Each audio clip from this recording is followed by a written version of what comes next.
Alam mo bang, ang dami nang lumapit sa akin.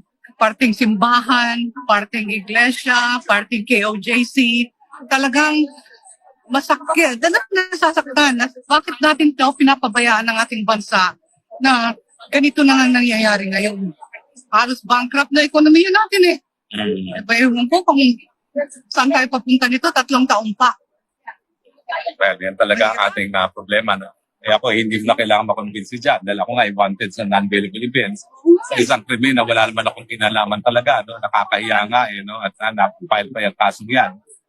Pero yun na nga po, wala tayong magawa kasi nakapwesto pa rin ang Marcos administration. At ako naman talaga, ang tanging makapagbibigay ng solusyon lang ay ang ating konsandatahan. Dahil nga binigyan sila ng mandato na protektahan ng taong bayan.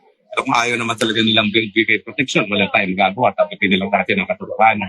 Pero sa karamihan nila, talagang serbisyo. At kataon lang may mga watchdogs na sa ulo eh. Akala natin yung ang sinusunod ng karamihan nila. Pero hindi, sila, mga kamag-anak natin yung mga yan. Alam mo, puso niyan nasa bansa natin. Kaya